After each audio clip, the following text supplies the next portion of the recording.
Going live. Hello, hello. Thank you, friends and family. You are on the move with Lady Kate. This is a very special month in history. It's the Women's History Month. So we are celebrating with our healthcare frontline heroes.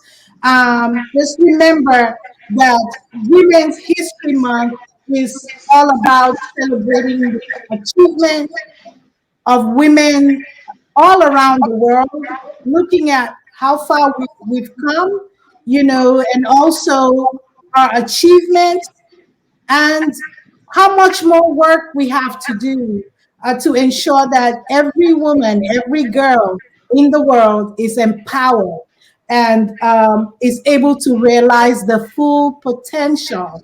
The United Nations calls us to, keep empowering women and girls and also keep challenging those barriers.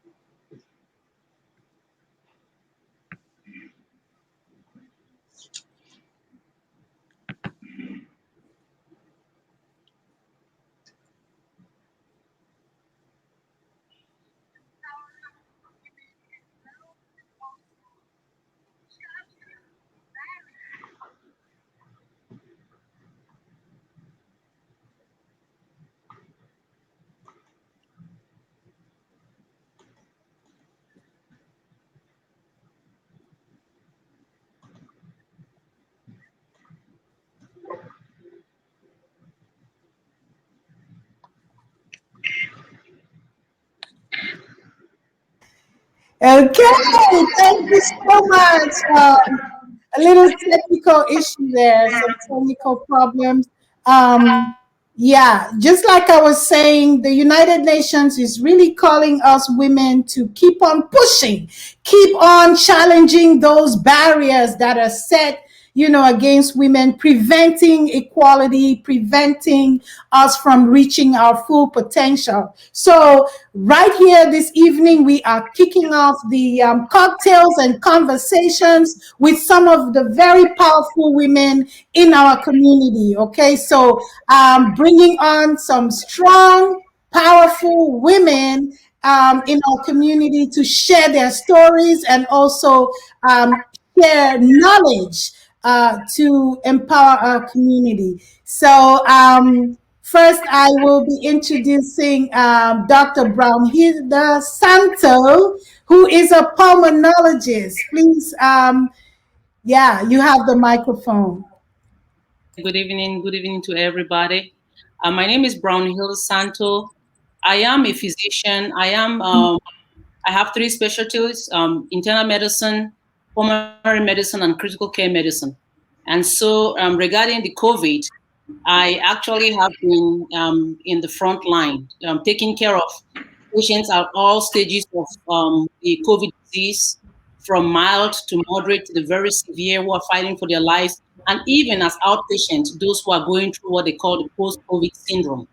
And we can talk about that later on. Thank you so much. And moving on to Dr. Dora Tambe. Oh, hold on. I think you're muted. Hold on. Yep, go ahead. Good evening, everyone. My name is Dr. Dora Tambe. I am a nursing faculty and I am also a psychiatric mental health nurse practitioner. I've been privileged to be able to see my patients from home and also teach from home and do clinical in the facilities. Mental health has become more of an issue these days, and I'm glad to share my experience working with patients with mental disorders and what we're doing and what can be done. Thank you. Wow, thank you so much. That's great. Let's have Major Vivian. Hello. Hi, good evening. My name is Major Fonjong. Yeah. I'm currently in the United States Army. I've been in the Army for 19 years. And I'm also a frontline worker. I'm a nurse practitioner, and I do take care of patients in the front line. I happen to be one of those patients when COVID first started. You get to hear my story as we continue. Wow. Thank you so much. That's awesome. Let me bring back Dr. Dora on screen. There we are. So we have to, this conversation is themed cocktails and conversation. So everybody, let's, give a chair, Yes. grab your Yes. cocktails. Yes. Yes. Thank you. And happy Women's Month. Happy Women's Happy Month. Women's Month. Yes. So we're going to start with Dr. Brown Hilda. Please share your experience as a pulmonologist throughout this pandemic and, how tough it's been. I know you're very, very busy saving lives.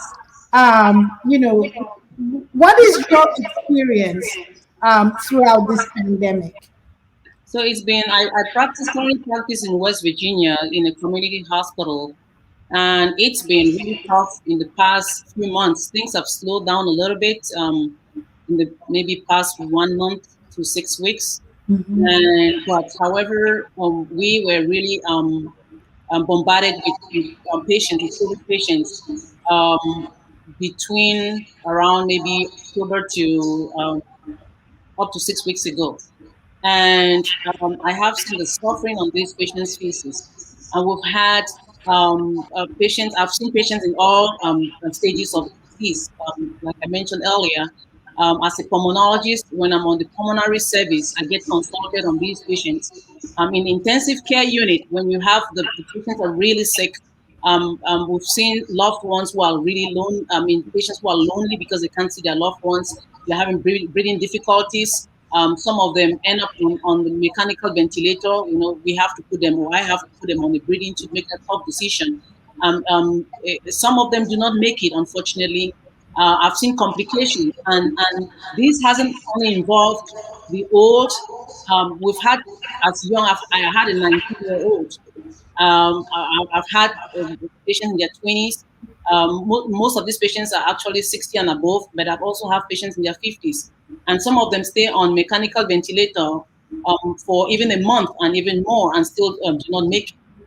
And it's really sad to see how they are, how they're struggling to breathe. I've seen people who've lost their leg. They came in because they had a blood clot from as the result of COVID, and ended up losing their leg. I've seen patients who've died because they developed a massive stroke and did not make it. And as an outpatient pulmonologist, I've had patients who even had mild symptoms, did not need to be hospitalized.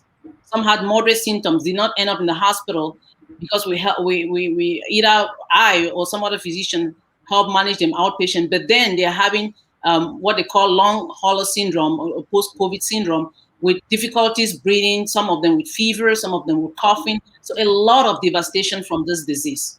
Mhm. Wow. Thank you for sharing your experience. And we're going to bring on Major Vivian, who has also, not only is she a healthcare worker, but has experienced COVID as a patient and how traumatic that can be. Major Vivian.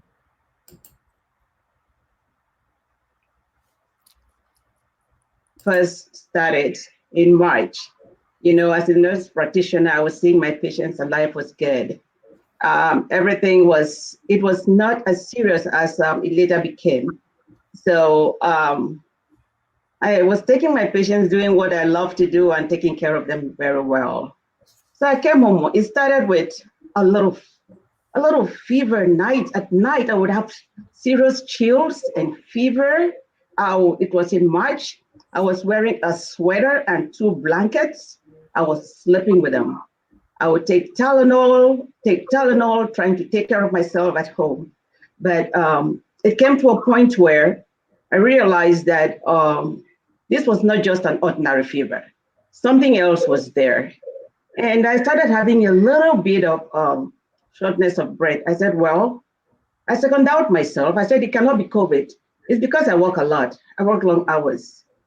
And then on one fateful day, I went to work. I told my colleague, and I said, Dr. F, I said, I have a feeling of an impending doom of death. I said, I feel dead. Something is dragging me. And he turned and looked at me and said, you look fine. There's nothing wrong with you. And I said, okay, I'm telling you, I'm going to go get checked. So at that time, I've been talking to a friend, Mary Penny, one of my classmates, and she works at the VA. And she said, V, come to the VA, we'll take care of you. So I finally, on that good Monday, drove my car from work and came home, went back to the VA, I got tested. I was at the VA at about 4 o'clock, and they did a COVID test on me. They said after 5 hours, I'll get a result.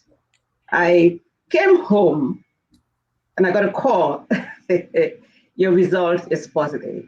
And the lady said, if you start having shortness of breath, get yourself back to the hospital. At that point, I have 10 steps that takes me up to my living room. I could not climb the second step. I did my pulse ox, my oxygen level was 89. I knew something definitely was wrong. Came home, my mother made some of these concoction, boiled them and the steam and covered me. And I decided, then we went through some ritual, we prayed, we did everything, and I decided to drive myself to the hospital. When I drove myself to the hospital, what was in my mind was, if truly I am positive, then I have killed my mother and my children.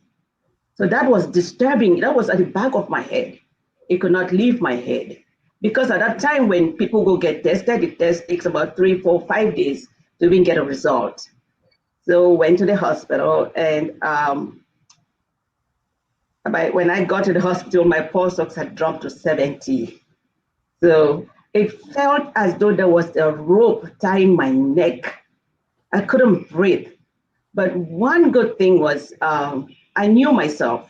I had written a little note on a little piece of paper, all my symptoms, my disease process, phone numbers of my children, who to call, and whether I wanted to be full code or DNR. So I wrote all of that down, took a little pin, and pinned it in front of my chest because I knew I was heading for the worst. Couldn't breathe. So I went in, I went to the ED, and thank God for the VA, and I will forever honor the VA. They pounced on me, they started treating me, and they transferred me to the unit. I was there for 6 days and finally got discharged. But while I was in the hospital, it was not only the pain of COVID. It was not only the fact that I could not communicate or talk with my family or see my children. The fact that no one could get in and even touch me or even see me, or when the nurses come in, including my friend Mary Penny, they're all dressed in a suit as though they're going into the moon. Was terrible. And then they want to talk to you. It's going to be through a loudspeaker into your room. That alone was very devastating to me. And I begged God, I held on to God, and I said, Jesus Christ, I'm going to hold on to you. Please don't let me die alone. I cried and I wept. I did everything possible, used my own medical knowledge to set myself free. When they were ready to come get me intubated and do all of that, Mary Penny came and said, Vivian, Vivi, start breathing, breathe. They're coming. I said, so I had her very far away. At that time, I had all this stuff on my face and everything. And she said, turn and looked at me at the door.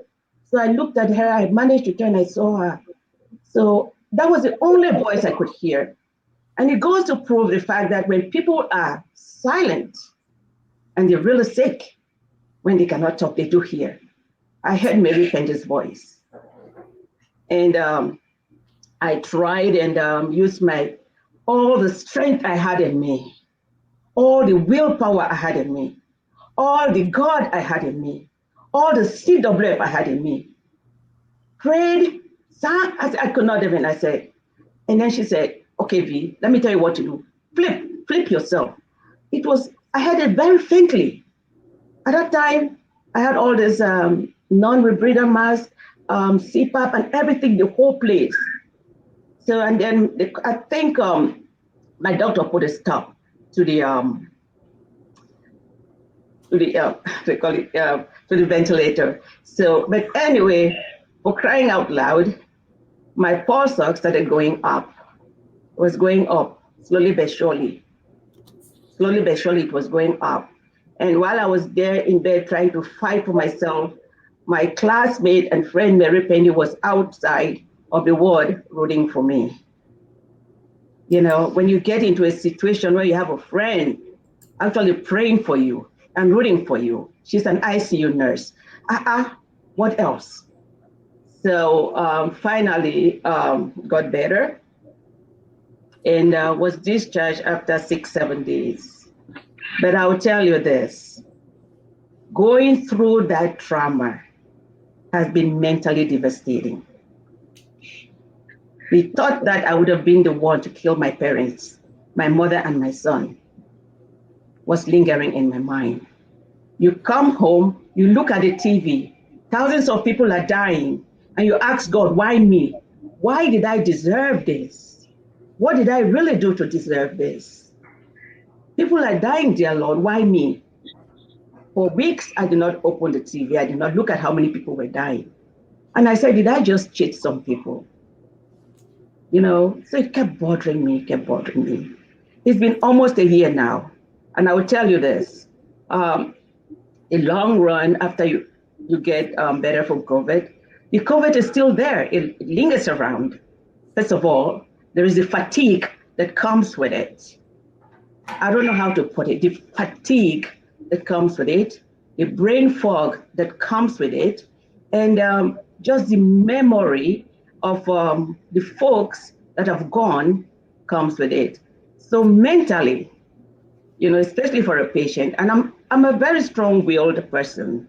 I never knew this could actually affect me mentally. So I started talking to some friends, some calls some my CWF friends who would pray for me, and some, you know, Marie would talk to me, Kate would talk to me, you know, so people started talking to me. And my mom was home, they would pray for me. But every time you jerk in the night, as though you're still in the hospital, you close your eyes, you see everything. And you thought maybe you cheated dead. And I beg God, you know, that memory and the amount of people that are dying, please, I'm working on it every day to make sure that I erase some of the memory and bring something good out of my illness. If I can help one person, just one soul, to get well from COVID, I will. Because that rope that is tied around your neck, you cannot breathe. Your chest hurts, you want to turn around, you cannot. You don't even feel like you have a leg. You don't even feel like you have your head. Your head is as big as a stone. You know, all of that. And there are many more. I even remember when I could not go to the bathroom as a female to look at yourself. I look so pathetic. I didn't even want to look at my own self. But I look at pictures now. I talk to my friends, but the memory is still there. The brain fog, what you went through, the death, and everything. Yeah. Um, Let me ask, yeah, Dr. Brownhilda, what do you make of that experience? 'Cause I know you see that every day. I'm just listening and just yes, I've treated hundreds mhm, of patients, and I've seen what you're just explaining is what I face almost every day when I'm in mhm, the intensive care unit. Sometimes we have We have an 18 bed ICU, given that it's a community hospital. And at one point, 16 out of 18, in fact, we had to extend and use the cardiovascular unit for other patients who are non-COVID. And sometimes we have 12 patients on the vent, and some of these patients do not make it. We have a lot of patients on high flow, which is a higher Mhm. percentage of oxygen, on the BiPAP machine or CPAP machine. You see the fear in their eyes. I mean, exactly what she explained is exactly what I mean. That's I work in the ICU, so that's exactly what happens. And the patients are really, really lonely. They can't breathe. Breathing is just one of them. I mean, we've had the patients that are unfortunate, who developed what they call the cytokine storm, where they have overwhelming infection of from the COVID, and their kidneys are shut down. They're on dialysis besides just being on a mechanical ventilator. And some of them do not make it. Sometimes I'm ready to extubate a patient because I've been able to come down on their oxygen levels and they are not moving, no, not responding, and I send them for a CAT scan. And the entire brain, I had two patients recently with, in the past few months with their more than half, three-quarters of their brain stroked. And even the neurologists were like, they've never seen something like this for the past, 40 years that they've been working. Like, Mhm. so big stroke. So, yes, everything that she does, I mean, she's talking and that's my world, pretty much. We are the ones who dress. I mean, you could see that on those pictures I sent to you. That's how we dress. I mean, Mhm. I'm vaccinated. And sometimes I have to do bronchoscopies on these patients. So not only do I intubate them because I had to put my own life at risk. When you're intubating, that's when there's risk of infection. You have to take all the precautions. You have family back home also. You think about them. And so, yeah, it's devastating. And the brain fog she's talking about, I have patients who did not even have severe COVID, who suffered what you just mentioned. Some of them, even nurses that I help manage, who had headaches and fatigue. Fatigue is very common, you know, Mhm. persistent cough with, it's a terrible disease, terrible. I still have the cough. Yes. I still have the brain fog. The Yes. fatigue is still there. Mhm. And I had an opportunity to look at my lungs on an X-ray. It was bad, and I looked. I said, this cannot be me. Hmm. But let me tell you something. It was me. It was actually me. And how I pulled through this one, I think is just by the grace of God and prayers from all my family and friends. Wow. That is, the disease that has killed over 500,000 Americans. That's where we are, and it's devastating. It's still ravaging. It's still killing, and you know, so thank you for sharing your experience. And sometimes as a nurse, I'm thinking about the isolation and the effect of that on the mind, even for a patient being in the hospital and not being able to see family, uh, Mhm. and thinking, I'm so sick, I'm going to die. Mentally, that's very, very, very tough for anyone to deal with. So I'm going to bring on Dr. Dora, who is a mental health expert, to throw some light on these things, how we look at mental health, how mental health during the pandemic. So, Dr. Dora. Am I muted? Thank you very much, Lady Kate. Uh, Thanks for this opportunity. And first of all, I want to start by saying, Major Vivian, we thank God for your life. We thank God that you made it through. And, my heart goes out to all those who are still battling the disease. So when we talk about the mental issues that are seen with this COVID-19, what are some of the mental issues that people, deal with? You have depression, anxiety, PTSD, some of the cognitive disorders, and more recently, psychosis. So, first let's look at, what are the causes of these mental disorders? It could be psychological for some people. the fear of illness, the fear of death. Major Vivian talked about that. Prolonged social isolation. These people are quarantined, either quarantined at home or quarantined, on isolation in the hospital. That can be very devastating mentally. And also the uncertainty that comes with it, not knowing if you're going to make it or not. I can only imagine, what you were going through, Major Vivian. It could also be biological. The virus itself can cause encephalopathy, so which, can, meaning that it can travel to the brain and, attack the brain.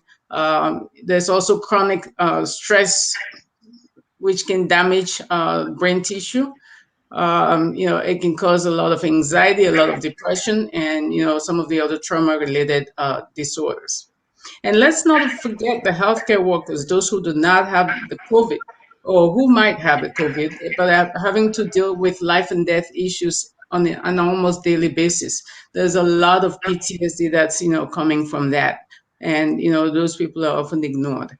The other thing is, when people are hypoxic, it can be damaging to the brain. I'm sure Dr. Santo can attest to that.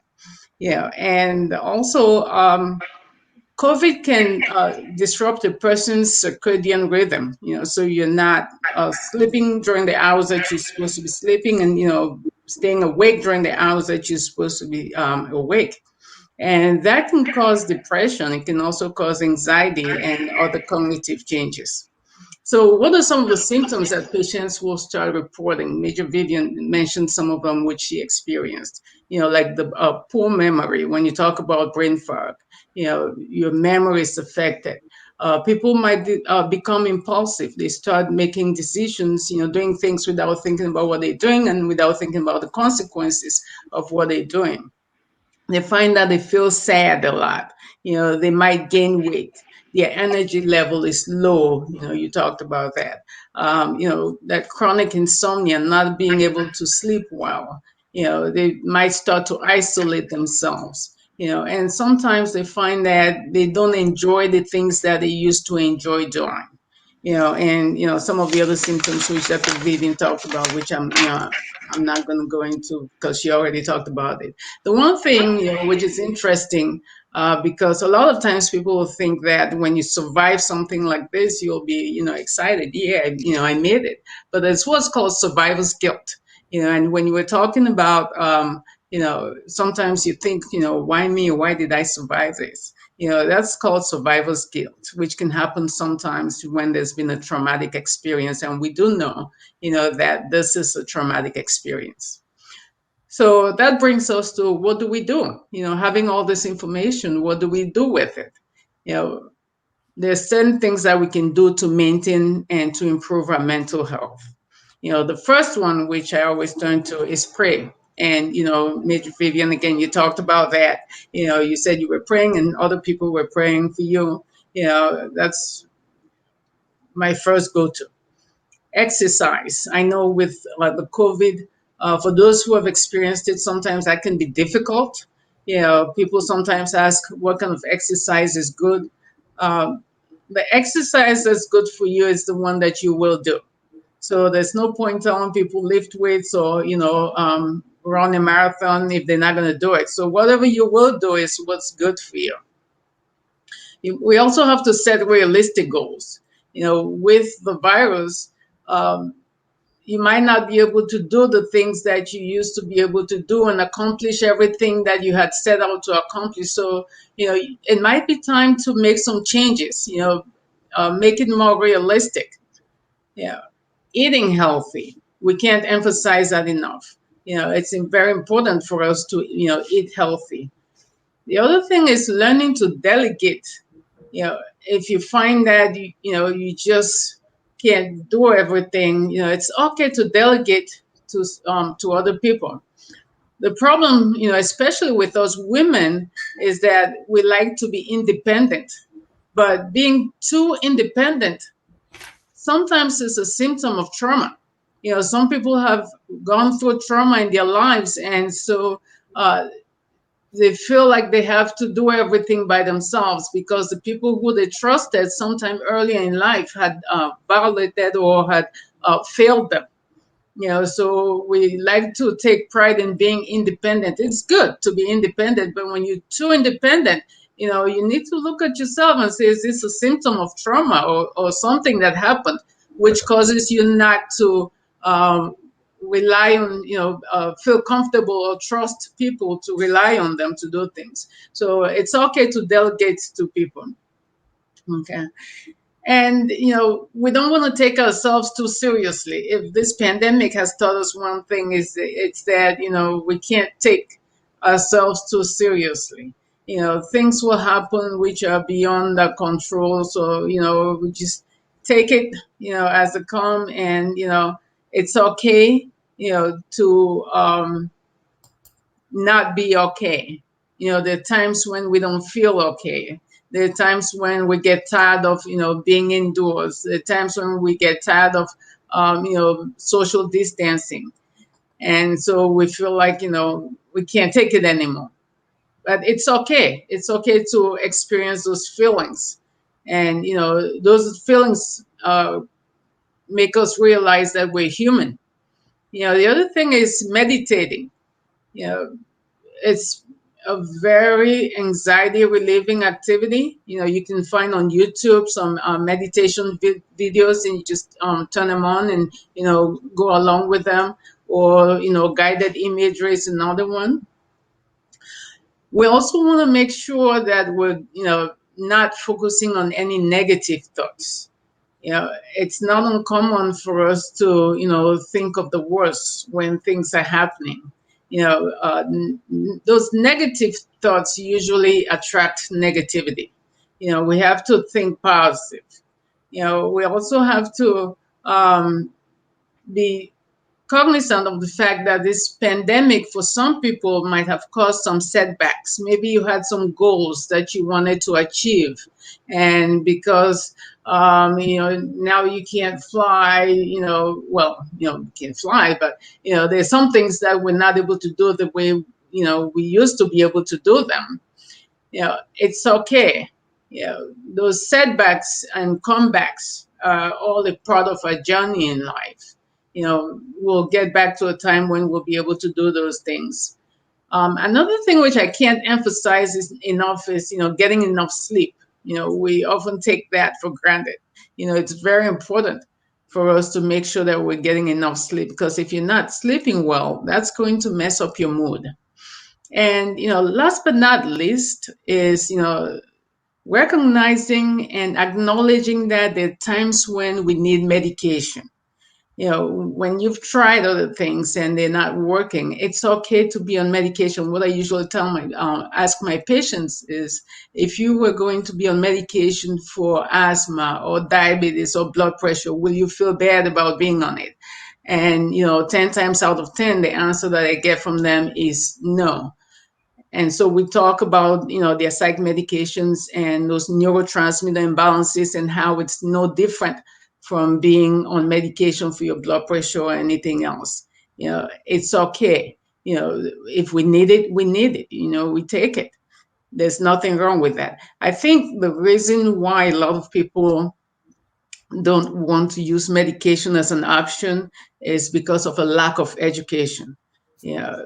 So taking the time to explain to patients, and I do it in very layman's terms, explaining those neurotransmitters to them and how they work and everything else. And, it really gets their buy-in, because you have to have their buy-in for them to be able to take their medications. Wow. Thank you so much for that great insight, Dr. Dora, our mental health expert. Let's take a pause and just wish everyone a happy Women's Month. Happy Women's History Month. Yeah. I hope you all joining and watching, that you have your cocktail in hand. Nobody's getting drunk here because we don't have alcohol. Okay, this is nice, juicy. Nice little grapefruit juice cocktail here. Yeah, thank you. Great information, Miss Constance Quanta. Thank you for saying that. Everyone that's joining us, Miss Anang, Gwen, everybody that's joining us and giving kudos to our heroes. We thank you so much. Yes, we are still in the pandemic, and mental health is ever so important. Just being, living in the isolation, or without being able to engage in those social activities that we've been used to all our lives, can really be traumatizing. But let's switch gears and just look at what's really going on. There is hope. Do I hear y'all say there is hope? Yes, there is, because we have a vaccine, and we have a great president who is pushing for everyone that needs to be vaccinated to get vaccinated. Now, our community, I must say, we are having a little bit of a challenge, because, there is a lot of misinformation about the vaccine. I can tell you, we do have a lot of our elderly family members with us, grandfathers, grandmothers, and uh, we communicate a lot using WhatsApp, okay, social media, right? And there's all these videos that go out showing someone just got the vaccine and they are having like a seizure or something. And then immediately people are like, no, I'm not taking that vaccine. Dr. Brownhilder, please throw some light on that issue, please.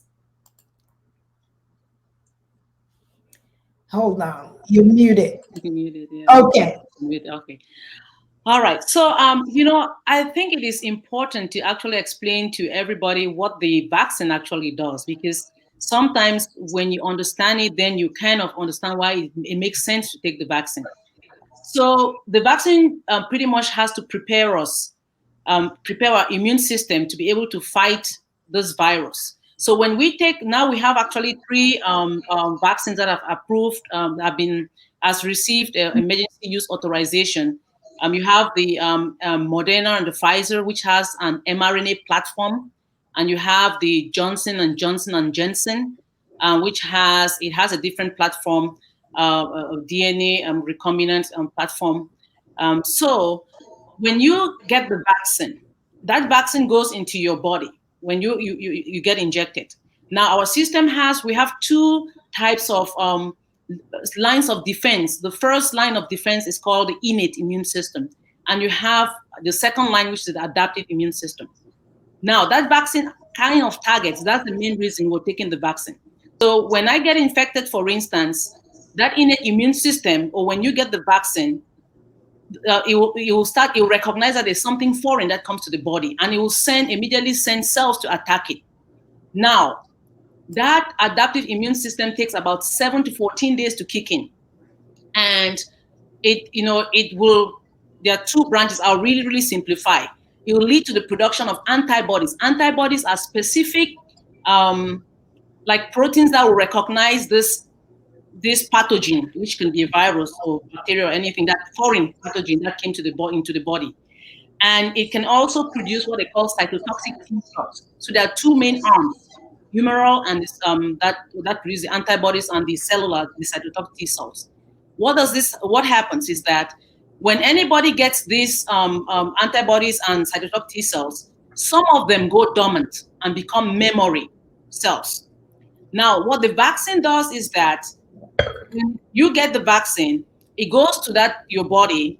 That adaptive immune system will identify that particular pathogen, which is that virus, for instance, coronavirus, and produce antibodies against the SARS-CoV-2 and cytotoxic T cells. But it will also have those memories. So the next time you come in contact with that virus, your innate immune system, the first line of defense, will kick in right away. That adaptive, that is normally supposed to take 7 to 10 days or 7 to 14 days sometimes. And during that time, the virus is replicating. Your innate is fighting, but then the innate immune system is fighting, but that virus is replicating. By the time that adaptive immune system is ready, the virus has overwhelmed your body, and sometimes you may not be able to make it. So when you take that vaccine, the vaccine prepares you in such a way that once you come in contact with that particular virus will like, oh, you know what? I recognize you. The memory B cells, which will produce the antibodies, and the cytotoxic T cells, which the memory will automatically produce those cells within 24 to 48 hours. So you have the innate immune system fighting and the adaptive immune system fighting. You're ready to fight that virus. You may not even give it the chance to even replicate in your cells to even get you infected, or even if you get infected, it will actually subdue that infection and you just have a mild symptom. That is the importance of taking a vaccine, is to actually prepare your immune system so much so that that adaptive immune system, instead of taking that long to respond, responds within a very short period of time and helps to fight against the virus. Yeah. Thank you. Thank you so much for that. Very, very important information you just shared. That is awesome. Our people need to hear that, especially the adults in the family. Like, if your mother or your father is saying, I'm not going to take this vaccine, it's your turn to, educate Yes. educate your family member. Like, my mom just had a vaccine, and because my sister and I are nurses, and we educated her. Guess what? She's had so many, people flashing through WhatsApp, all these messages about the vaccine will do this to you and it will do that to you. But because we were able to educate her and say, it's actually for your own protection, she was more receptive to it. That's right. So I think that we need to really, really do that. I wanted to say something real quickly towards that, which will help. Yeah. There are a particular high risk group. Mhm. Elderly are part of that high risk group. Anybody with chronic medical conditions, diabetes, coronary artery disease or heart disease, obesity, hypertension. Then before you even have some of the respiratory problems, because this disease is actually a vascular disease. It's not a respiratory disease. The only reason it's a respiratory disease is because the port of entry is through the respiratory system. But it's actually anybody that has chronic inflammatory disease will have this, and including elderly patients have a weaker immune system. That adaptive immune system is weaker in the elderly patients. And that is one of the reasons why they should be priority for taking this vaccine. So our parents, especially, and most of the elderly patients tend to also have some comorbidities like diabetes, high blood pressure. So these are really high risk patients who definitely need to take the vaccine, because everybody is going to be exposed at some point to this virus, especially now that we have variants coming up. So there is no way we can just sail through without being exposed. The chances are very high. You just have to ask yourself, is your body going to be ready when you get exposed? And the only way that body is going to be ready if you have a vaccine that has primed your immune system to recognize it and fight it. Exactly. Thank you for that advice. And Major Vivian, I know you are frontline, still working very hard Yeah. despite you being sick, and that this virus cannot keep you down. You're still out there. Please share your thoughts about, the vaccine. Well, this is not the first time in the history of the world that we've had a pandemic, a virus. Smallpox, I want to use that as an example. The last strain of smallpox was in Somalia in 1977. And in 1980, the World Health declared that smallpox has totally been eliminated from this world through a vaccine. Through a vaccine. And I will tell all my friends, my colleagues, my sisters, and family members, this vaccine is very important. We all have to come together and get this vaccine so that one day, either our children or great-grandchildren will say that a vaccine completely eradicated the coronavirus. It is not just saying that I'm not going to take the vaccine. I'm out there every day. I just came from work. I worked today, so I was running from work to get to get ready. There are people dying out there. There are people rushing out there. The vaccine is for real. The virus is for real. Only today alone, I saw 50 patients who came to get their for the COVID test. So everyone is anxious. Everyone wants to get tested. And I'm hoping that that is a good sign. My only plea to my fellow friends and family is if you see those virus, those little things that come into the social media, that woman shaking or saying that this virus is a hook or that, don't pass it along. If you do not want to take it, do not share it. I know knowledge is powerful. Don't take your life and play it as a dice. Take your vaccine. We have Johnson and Johnson. We have Pfizer. We have Moderna. People saying that there is a side effect. Oh, what does it do? I hear you have a feverish, your hand is swollen. I said, that is compared to what? Being in the bed where I was? Take your vaccine. And on all my patients that I see, for each patient, I give them it's an opportunity for me to educate them. Educate and educate and educate. You are negative, you're positive. What do you do? Are you taking your vitamins? What are you doing to help yourself? Please make sure you take your vaccine. I always use myself as an example. And if that's the way I can use my little experience to spread the message around, I have taken the Pfizer and I've taken both shots of the Pfizer. I would not say that because I had the COVID. I am immune and I would take it.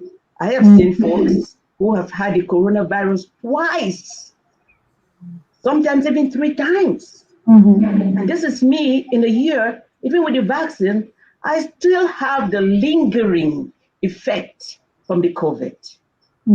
So please, take your vaccination. Be serious about it. Thank you so much. Yeah, thank you for sharing that. And I know that you were one of the very first victims of this virus because you got it back in March of 2020. And for you to say you're still having, lingering effects are still there. That virus is I mean, it's very, very it can really destroy. Yeah, so it's no joke. So the vaccine is here. Let's educate our community, our friends, and our families. Keep on educating so that we can get it done. Take it, protect yourself. Now, before we close, let's just have one round of advice. What would you say? What would you wish?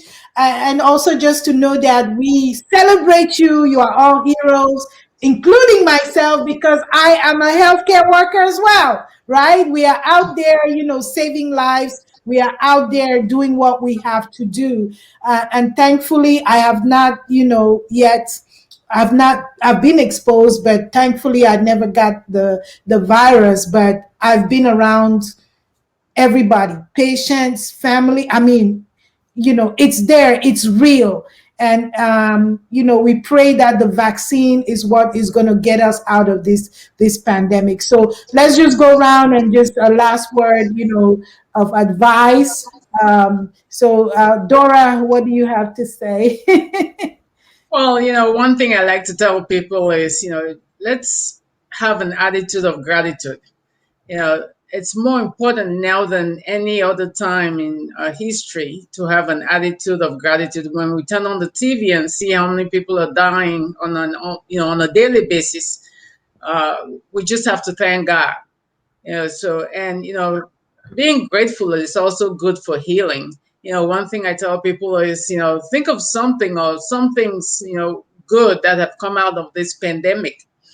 Yeah, and it could be something as simple as, being able to save money on gas, or connecting with family on a higher level and things like that.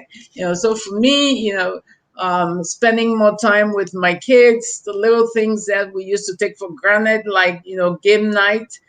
I just cherish them these days. We have game nights, or, sometimes my middle son and I will just get up and, turn on the music and start dancing. And, or my daughter and I will do girly things, or, calling my first one and, talking in French and just listening to him, talk fluently in French is like, wow.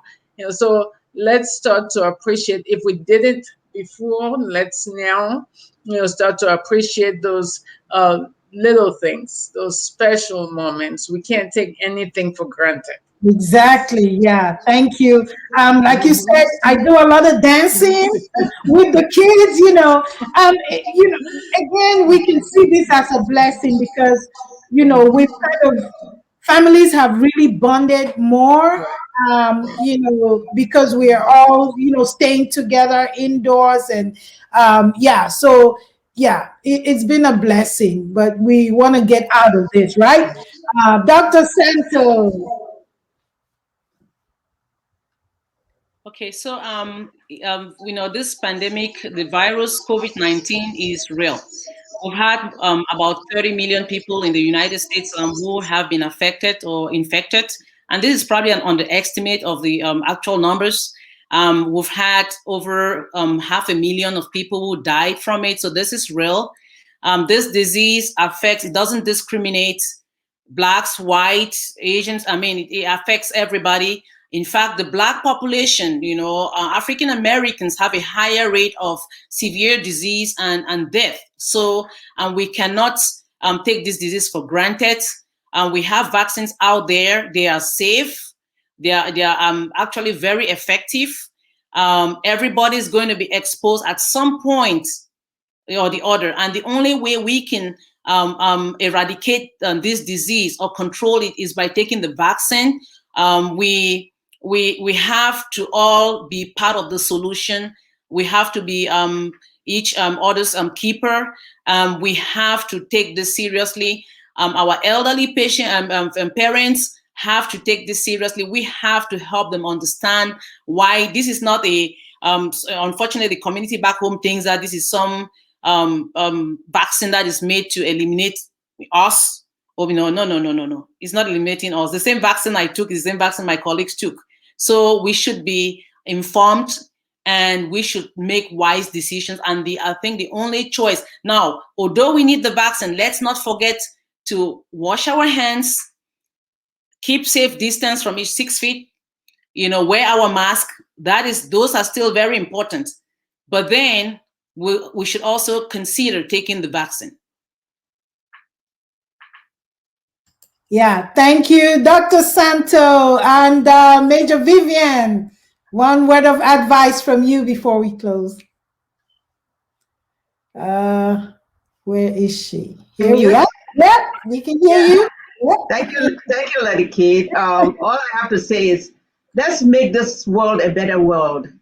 Let's make it a better world, not only for those ahead, but for us now. And by doing so, please, everyone, take your vaccine. Thank you. Thank you so much. Wow, ladies, it's been great. You are our heroes. We celebrate you. We honor you. I just want to say for those who are watching that our heroes are all around us. They are people we know. They're not some strange, Superman or women flying everywhere. They are amongst us. So if you come across a healthcare worker, say thank you. A frontline worker, say thank you, because that's what we do. We're saving lives through the pandemic. And hopefully we shall conquer. So thank you, everyone. Thank you, my beautiful and brainy panelists. We've had such an amazing discussion, and God bless you for what you're doing. Keep doing what you do. We honor you. Thank you. Thank you. Thank you. Yes. Thank you. Bye. Bye.